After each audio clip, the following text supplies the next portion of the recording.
डोंबिवलीमधलं regency family restaurant माहिती आहे का? आम्हालासुद्धा म्हणजे तिथे बफे सिस्टम आहे माहीत नव्हतं.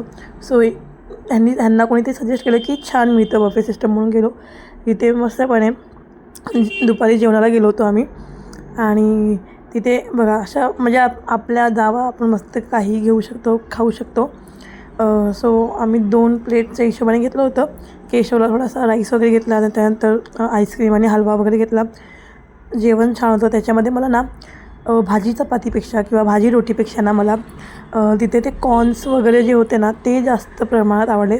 तिथून मग मिस्टर DIYमध्ये गेलो. का गेलो? कारण की तिथे डबल टेप ₹19 मिळते आणि बाहेर ₹30 मिळते. त्यानंतर मग आम्ही आलो मॉलमध्ये. आता असंच म्हटलं केशवला थोडंसं काहीतरी वेगळेपणा मिळाला पाहिजे ना.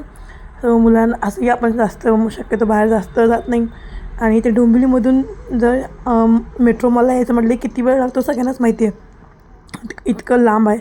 सो तिथून मग मस्तपणे मस्ती करत तिथून मी माझ्या फ्रेंडकडे गेली. आता फ्रेंड म्हणजे माझी फार्मर फ्रेंड म्हणजे फार्मसीची माझी मैत्रीण. ती पण झेनोमध्ये आहे आणि मी सुद्धा काही वर्षापूर्वी झेनोमध्ये होते. त्याच्या आधी मी वेलनेसमध्ये जॉब केलेला होता. त्यानंतर येता मस्तपणे ज्यूस पिलो आणि मग घरी येऊन मस्तपणे साधं असं खिचडी बनवून जेवलो. सो चला बाय.